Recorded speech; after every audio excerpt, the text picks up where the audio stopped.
I want you to walk down almost any street in a mid-sized American or European city in your mind right now. Just, really picture the physical environment around you. Yeah, the everyday stuff we all just kind of ignore.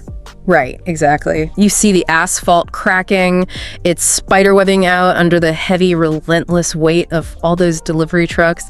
You see the faded white paint on the crosswalks. Barely visible after, a whole winter of snowplows and salt. Barely visible. And you look up and there are those flickering sodium streetlights that take, 3 weeks to get repaired because the public works queue is completely backed up. Right. Look down, and you see the storm drains. They're choked and clogged with leaves, plastic debris, just waiting for the next heavy rain to completely flood the intersection and then back up into all the local businesses. It's a mess. It is a mess.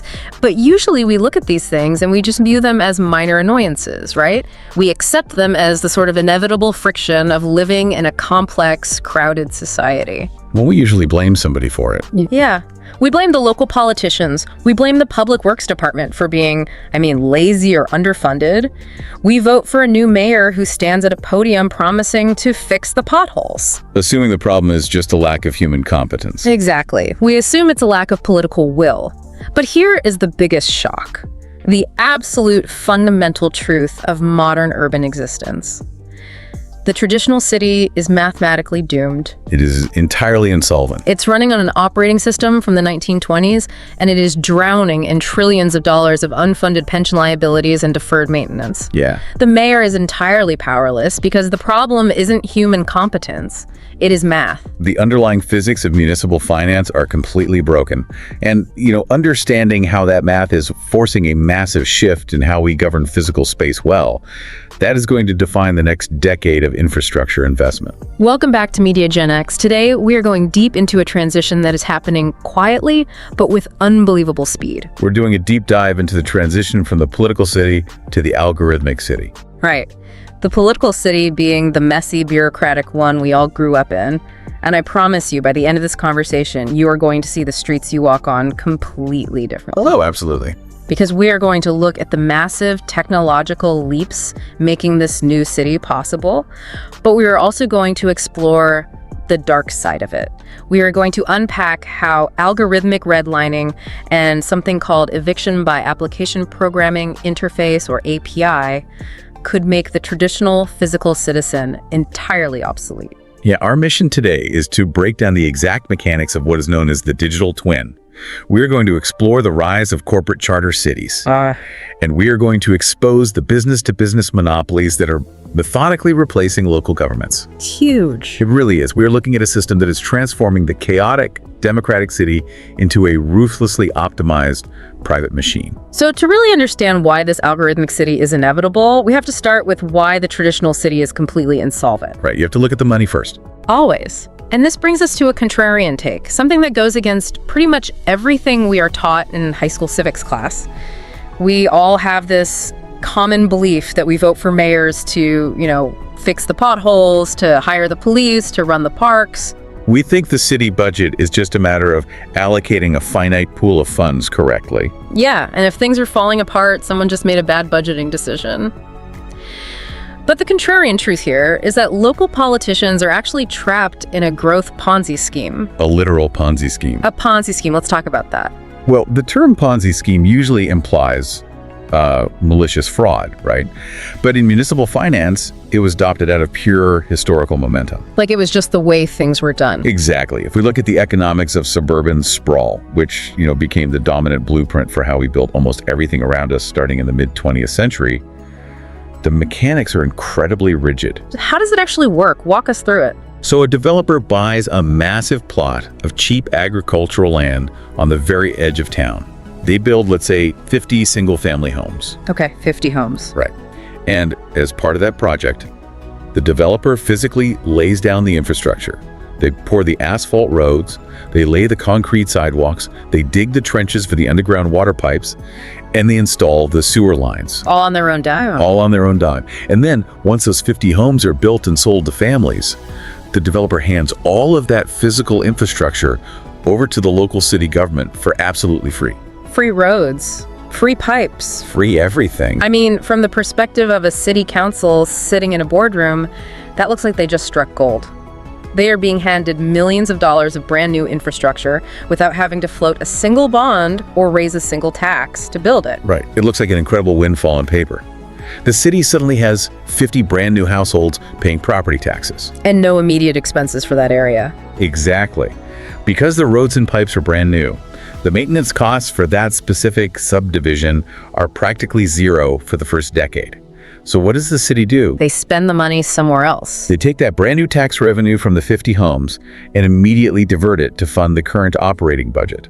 They use it to pay the police officers across town. They use it to fund the fire department. They use it to pay municipal staff salaries. And they use it to patch up the older parts of the city center that are already falling apart. Right, the stuff built 50 years ago. But there is a mathematical trap hidden in that free infrastructure, isn't there? Oh, a massive one. We treat infrastructure like it is geology, like it's a mountain that will just be there forever. But infrastructure is not permanent. No, it has a very strict, unforgiving life cycle. Right. An asphalt road, depending on the climate and the freeze-thaw cycle, lasts roughly 20 to 25 years before it degrades to the point where it needs to be entirely torn up and repaved from the dirt up. Yep. And an underground water main might last 40 years before the iron rusts through, the structural integrity fails, and it fractures. So the city has inherited these roads and pipes, but they have also inherited the legal and physical obligation to rebuild them from scratch a few decades down the line. And this is where we have to look at the ledger. Does the tax revenue cover that future replacement cost? Does it? The data across thousands of mid-sized municipalities shows us definitively that it does not. Wow. It's not even close. The property tax revenue generated by those 50 homes over a 20-year period is mathematically insufficient to replace the millions of dollars worth of infrastructure when it expires. Because it's too spread out. Exactly. The density is simply too low. You have far too much asphalt, too many linear feet of piping spread out among too few taxpayers. Right. If you have 50 houses spread across a mile of road versus an apartment building on one block, the math completely changes. Once you subtract the cost of daily services, the garbage collection, the police patrols, the remaining tax surplus saved for infrastructure replacement is a fraction of what is actually needed. It reminds me of a thought experiment. Imagine someone gives you a completely free fleet of high-end luxury cars. That was pretty good. It sounds amazing. You have all these beautiful cars, but then you read the fine print of the gift and you realize you are legally obligated to replace the engines in every single one of those cars every 20 years. Okay, that's expensive. Right, and you are only allowed to pay for those new engines using the spare change you find in the cup holders. That's a perfect analogy. It is an impossible equation. You are going to go completely bankrupt trying to maintain the gift. The city is gifted a massive long-term liability disguised as a short-term asset. So how do cities survive when year 25 hits and the roads in that original subdivision start crumbling? Well, it's a Ponzi scheme, so they need new money. Exactly. The only way out of a financial structure that relies on new money to pay old debts is to bring in new investors. For a municipality, the only way out is exponential physical growth. Keep building outwards. Keep building outwards. To pay for the decaying infrastructure of that first subdivision, the city has to approve a brand new subdivision further out on the edge of town. They take the new tax revenue from those new homes and they use it to pave the roads in the old neighborhood. But physical reality eventually asserts itself. I mean, you can't grow outward forever. You literally run out of space. Right. Eventually, you hit a mountain range, or you hit an ocean, or you bump into the borders of the next town over.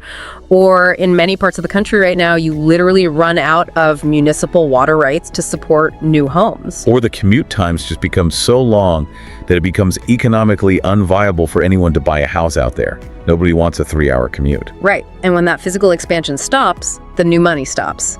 The Ponzi scheme collapses into outright insolvency. And that insolvency is not a future projection, by the way. It is the current reality for thousands of mid-sized municipalities right now. Today. The outward growth has slowed or stopped entirely.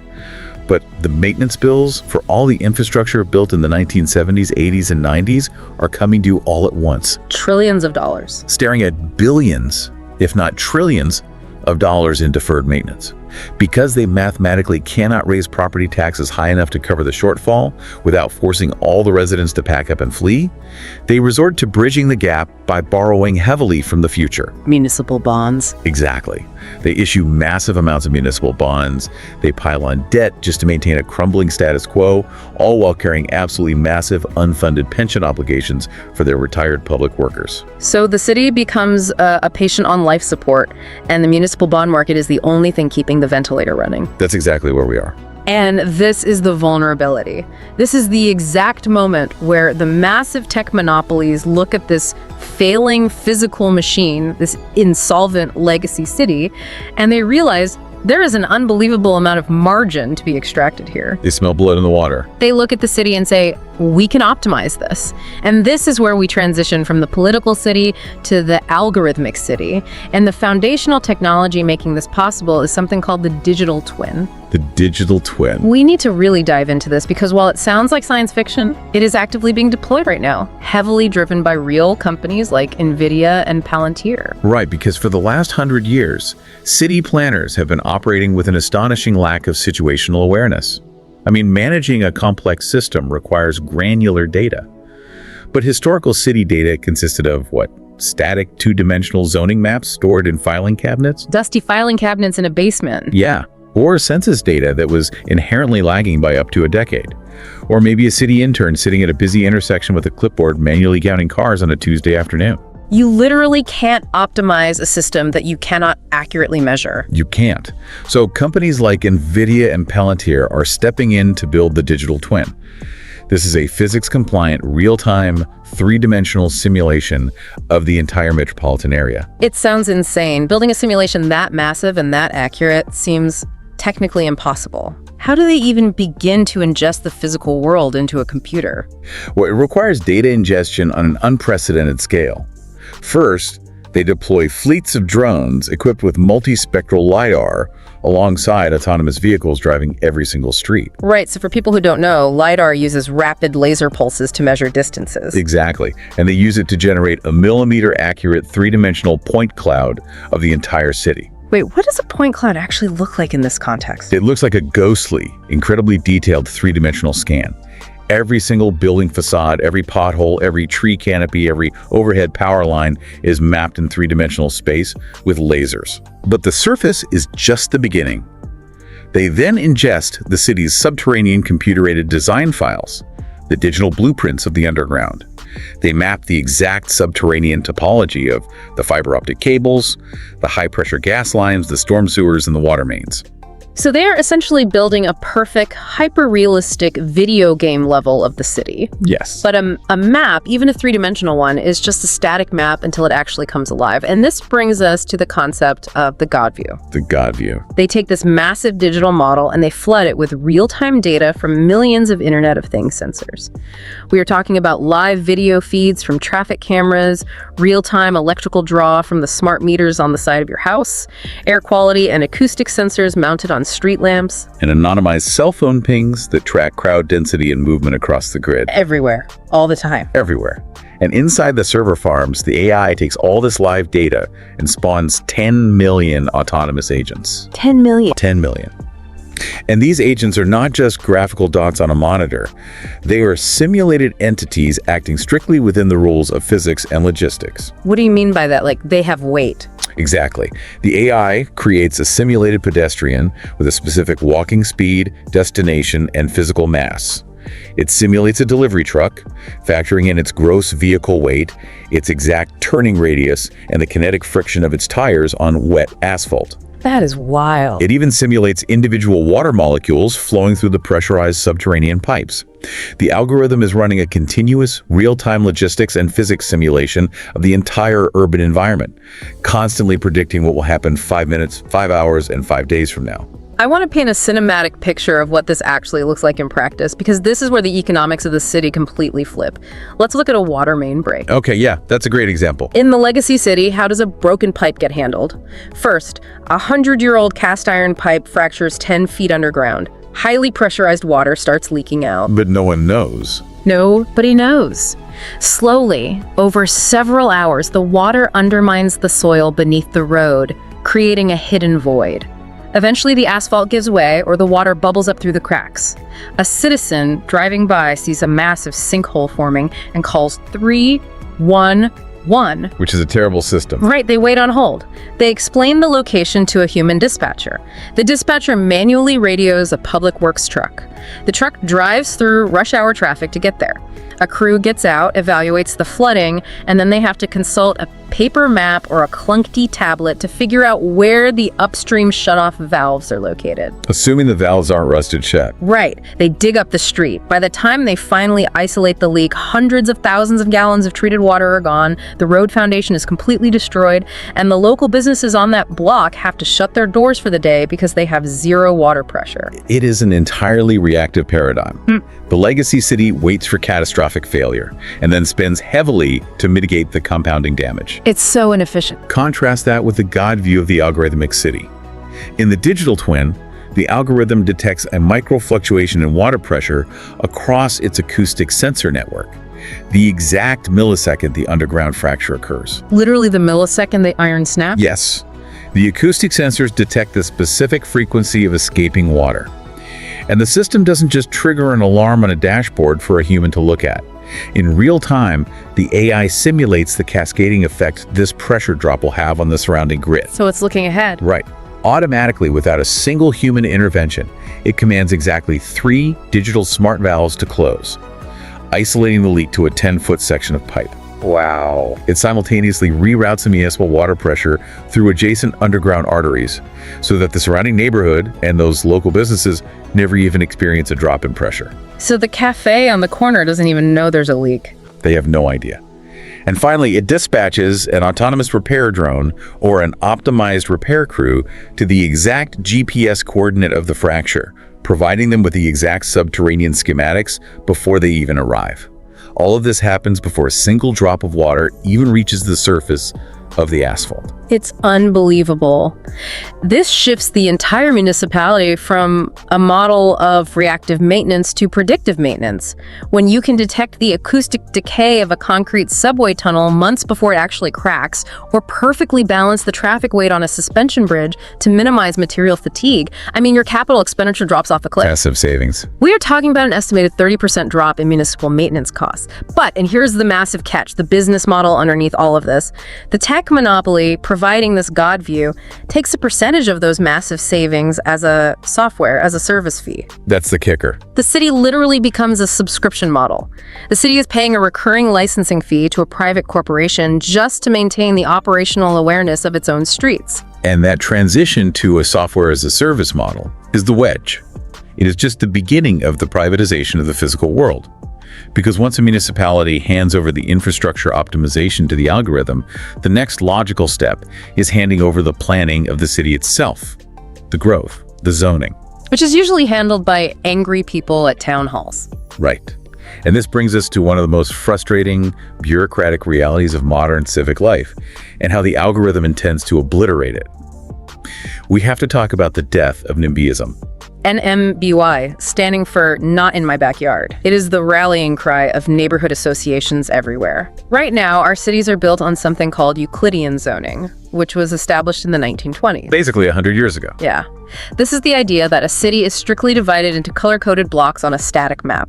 Yellow is legally restricted to single-family homes. Red is only for commercial retail. Gray is for industrial use. Very rigid. It assumes that whatever a specific block needed 100 years ago is exactly what it will need forever, regardless of population growth or economic shifts. Euclidean zoning is an incredibly blunt instrument. And what it ultimately did was legally codify the ability of local residents to block physical change.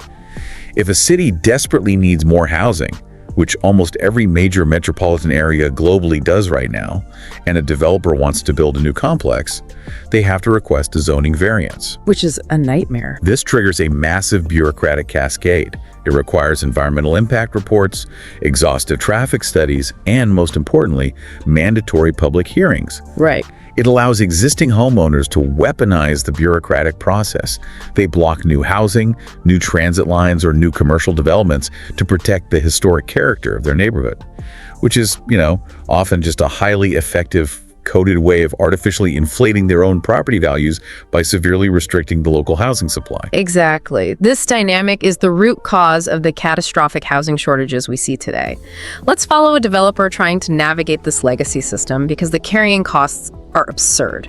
This is a very real human story that plays out every day. It's agonizing for them. Imagine a developer who wants to build a very sensible, mid-rise, mixed-use apartment building on a street that currently only has single-family homes. But this street is right next to a major train station. Okay, so it makes total sense. From an urban planning perspective, putting dense housing next to transit makes total logical sense. But in the legacy world, this developer is stepping into a 2-year legal nightmare. Easily 2 years. They have to hire expensive consultants, architects, and land use lawyers.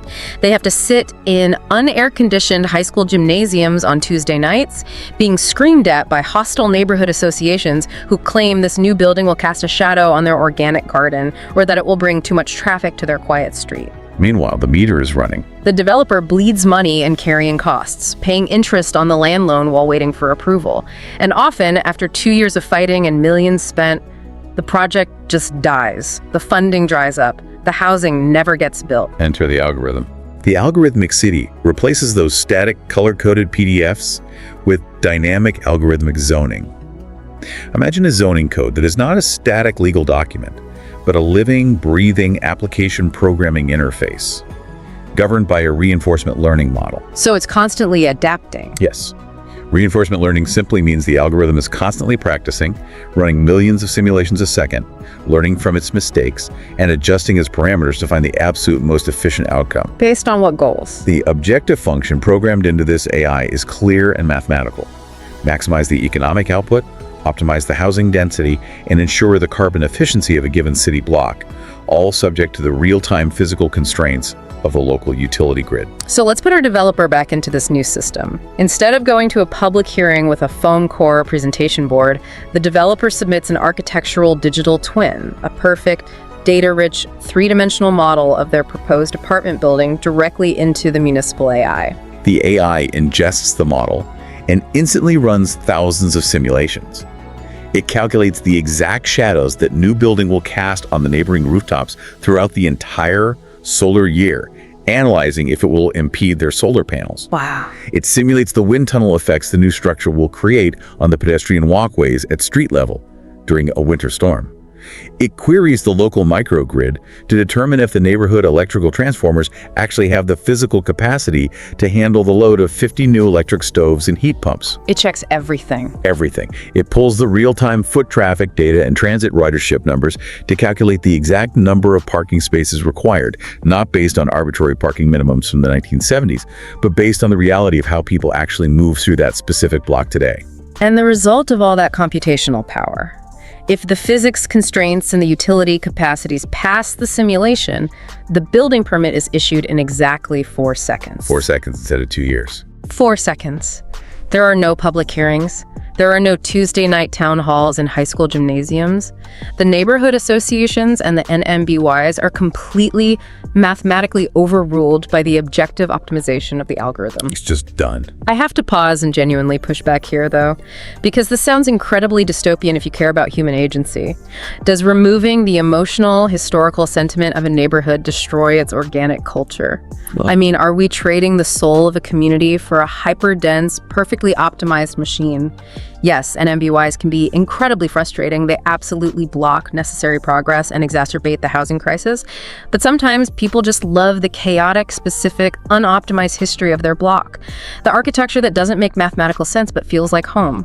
When a machine decides what gets built in 4 seconds based entirely on utility constraints and tax yield, don't we lose the very thing that makes a city a place people actually want to live? It's a fair question. But the math of the housing crisis suggests that the soul of a neighborhood is a luxury we can no longer afford if it means pricing an entire generation out of home ownership. So we just delete the friction. We are replacing democratic friction with algorithmic efficiency.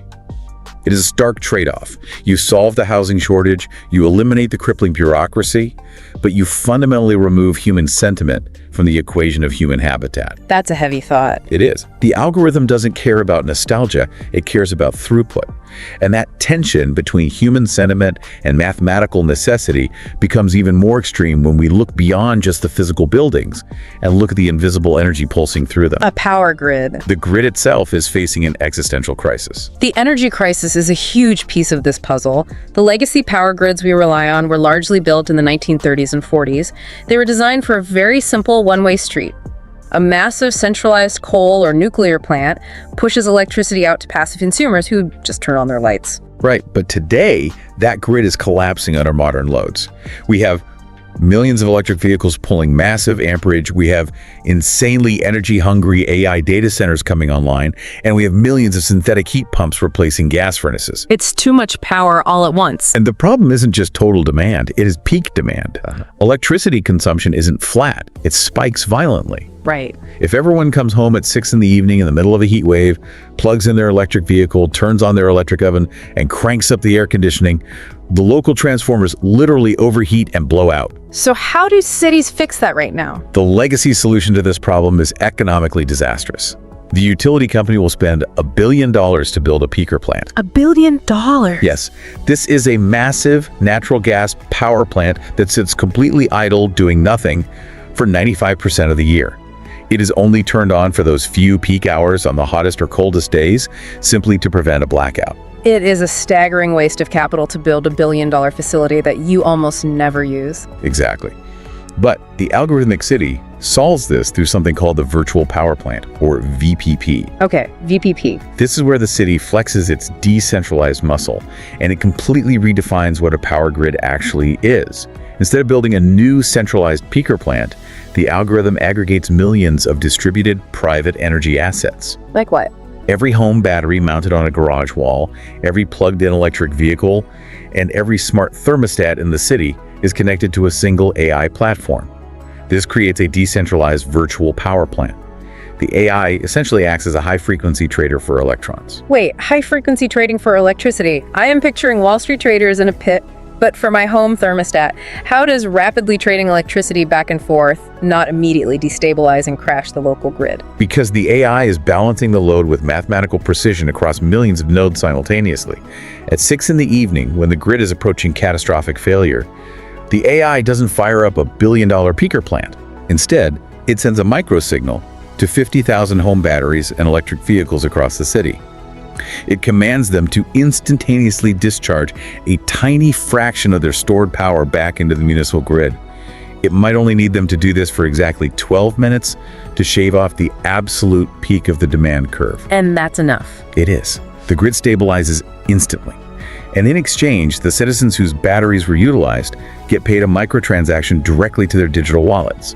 The blackout is prevented, the citizens make a tiny profit by renting out their battery capacity, and the $1 billion peaker plant is entirely avoided.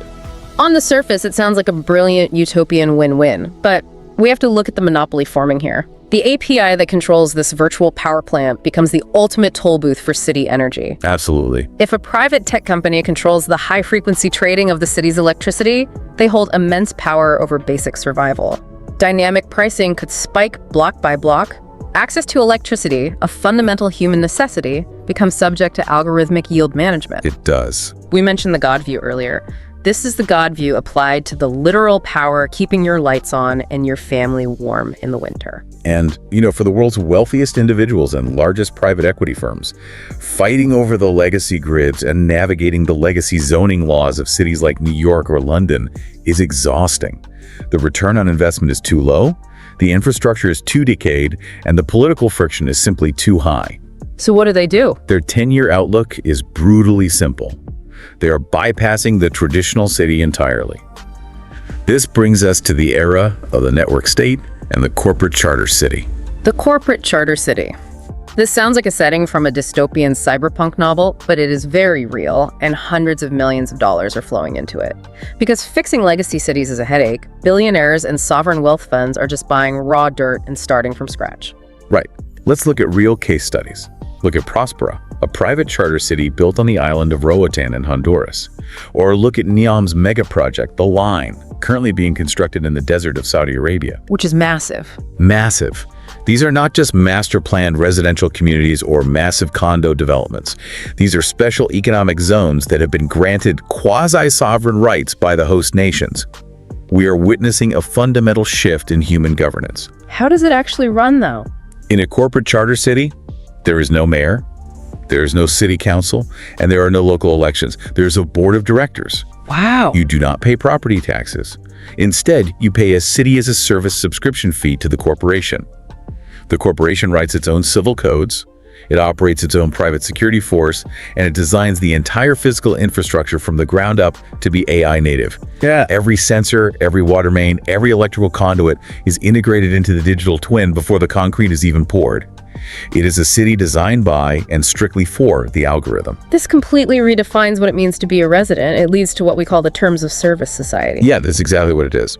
Because you are no longer a citizen in the traditional democratic sense, you are a user on a platform.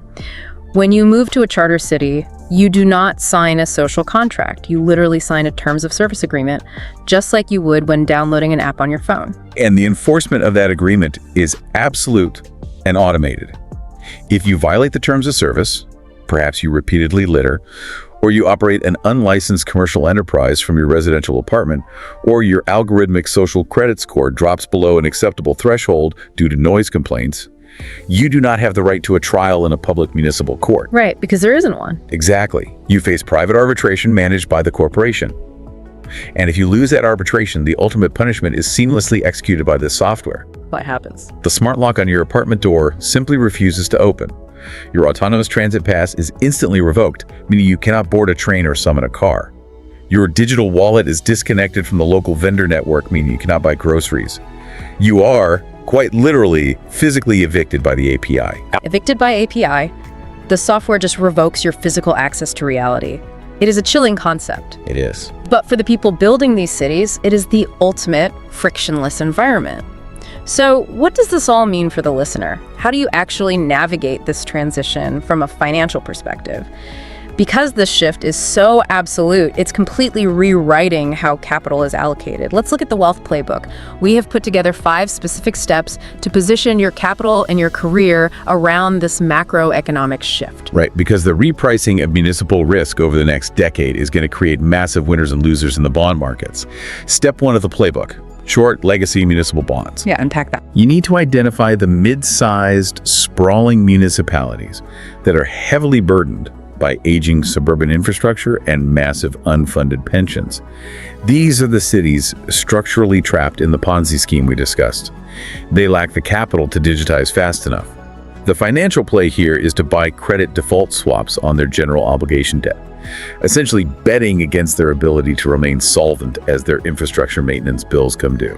Step 2 is the exact opposite side of that coin. Go long on the municipal debt of dense, wealthy, tech hub cities. Look for cities that already possess massive commercial tax bases and the upfront capital required to actually afford the transition to the digital twin. As they implement predictive maintenance and lower their operating costs, they will become vastly more efficient, their margins will improve, and their debt will become much safer and more valuable. Step 3. Invest in the picks and shovels of the civic tech monopolies. Look for the mid-cap industrial companies that are manufacturing the physical hardware required for the algorithmic city. Not the software, the actual physical sensors.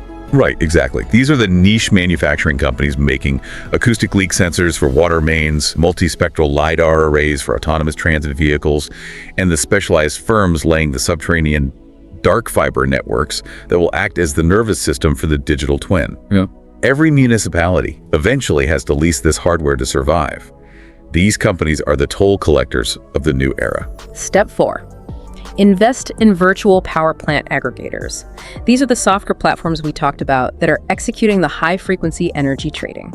They arbitrage the wholesale power market and the retail consumer market, and they do it entirely through code without carrying the massive capital expenditure of building a single physical power plant. It is pure software margin applied to the energy sector. And step 5 is specifically for the entrepreneurs listening. Build algorithmic permit expediting software. There is a massive lucrative bottleneck between the old world of physical architecture and the new world of algorithmic zoning. Huge opportunity there. Massive. If you can build the software suite that flawlessly translates a developer's legacy computer-aided design files into the exact, hyper-specific data schema that the city's new AI API requires, you are golden. You can charge an absolute premium to a real estate developer to cut their permit process down from 18 grueling months to 4 seconds. That playbook gives you a framework to position yourself, but we cannot end this deep dive without spending some serious time analyzing the implications of this shift. We need to look deeply at the dark side. Yeah, we really do. Optimizing human habitats purely for economic yield comes with profound existential risks. We need to tear down what happens when the math works exactly as intended, but completely lacks human empathy. And we have to start with algorithmic redlining. To truly grasp the danger of algorithmic redlining, we have to look back at the 20th century. In the legacy city, redlining was a deeply prejudiced, human-driven process. It was done on paper. It's literally on paper. Bank managers and city planners would take a physical map and draw red lines around minority or low-income neighborhoods, systematically denying the people living there access to mortgages, business insurance, and basic municipal services. It was horrific. It was structurally evil, but crucially, it was visible. There was a paper trail. There were human beings making explicitly biased decisions in boardrooms. And because it was visible, it was eventually outlawed and aggressively fought against in the courts. Right, it was human malice, and human malice can be identified, cross-examined, and legislated against. But algorithmic redlining is entirely different. It is invisible, it is mathematically objective, and currently it is entirely legal. Because the AI doesn't have prejudice. Exactly. The AI making the decisions doesn't possess racial bias or class hatred. It just has a strictly programmed objective function to optimize the city's resources for a risk-adjusted return. So how does that actually manifest? Let's trace exactly how this plays out in the allocation of municipal services. Let's look at predictive policing. Okay, so the Algorithmic City deploys autonomous police drones to patrol the streets. The algorithm directing those drones is tasked with a very specific metric: minimizing overall financial loss from property crime across the grid. Minimizing financial loss, not maximizing safety. Exactly. It ingests decades of crime data, property values, and insurance claims. It determines that a specific high-value commercial district filled with luxury boutiques, jewelry stores, and corporate banks represents a massive financial risk if it is burglarized. Conversely, it looks at a lower-income zip code and notes a statistically higher frequency of petty property crime, stolen bicycles, broken car windows, but calculates that the total financial value at risk in that neighborhood is significantly lower. So what does the cold logic of the AI do? It quietly, continuously reroutes the fleet of autonomous police drones away from the high-crime, low-income zip codes and clusters them in a dense defensive grid around the high-value commercial districts. It just abandons them. Right. Let's imagine a family living in that under-resourced neighborhood. Let's call them the Miller family. Their car is broken into every month. They call for help, but response times are endless. They aren't being actively targeted by malice, they're just being mathematically deprioritized. Their neighborhood becomes fundamentally less safe, not because a human precinct captain decided they didn't matter, but because an algorithm calculated that their physical safety didn't offer a high enough risk-adjusted return on the deployment of municipal assets. And the exact same brutal logic applies to the utility grid. Let's go back to dynamic utility pricing and the virtual power plant we talked about. The AI managing the grid is constantly analyzing payment histories across thousands of different grid nodes. It detects that a specific node, which happens to correspond to a lower-income neighborhood where families are living paycheck to paycheck, shows a statistically higher rate of late electricity payments or outright defaults. The AI just sees that statistical variance as financial risk. It sees risk that must be mitigated. So, to offset the statistical probability of default in that specific geographic area, the algorithm dynamically raises the baseline cost of electricity for that specific neighborhood. Wow. The AI doesn't know the race of the people living there. It doesn't know their class. It doesn't know that the Miller family is struggling to pay for groceries. It just sees a cluster of data points indicating financial friction, and it adjusts the pricing to protect the system's overall financial yield. The poorest people in the city end up paying the highest baseline rate for basic electricity purely because of the mathematical risk profile of their neighbors. Yep. The end result of the system is a hyper-efficient, mathematically justified starvation of municipal resources. It is redlining in its purest form, but you can't sue the algorithm. You can't protest the AI. It's just doing exactly what it was programmed to do. Optimize the municipal spreadsheet at the expense of human equity. Which brings us to the second massive casualty of the algorithmic city, the death of the public square. This is deeply tied to the history of what urban planners and philosophers call the right to the city. For centuries, the physical streets, the public plazas, the parks, the wide sidewalks, these were the democratic commons. They were unequivocally public space. They belonged to everyone. That meant that regardless of your wealth, your status, or your background, you had the fundamental human right to occupy that physical space. It is where protests happen. It is where labor strikes organize and make their voices heard. It is where serendipity occurs, where the rich and the poor are forced to at least occasionally share the exact same physical reality. The messiness, the friction of the public square is the actual foundation of local democracy.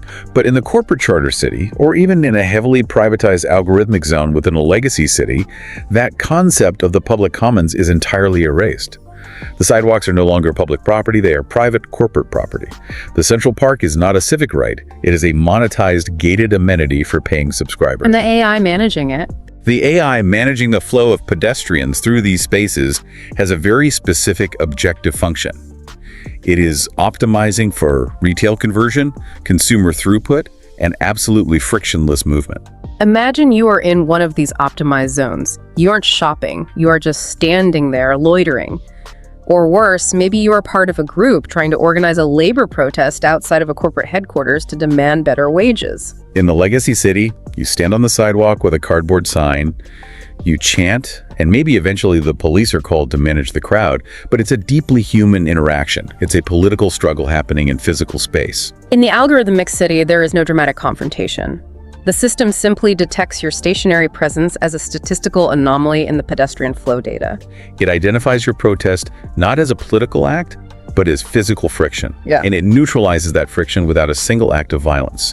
Digital turnstiles on the walkways subtly reroute all incoming foot traffic away from your location, effectively quarantining your protest so no one sees you. You just become invisible. The smart lighting above you dynamically dims, making the area psychologically less inviting.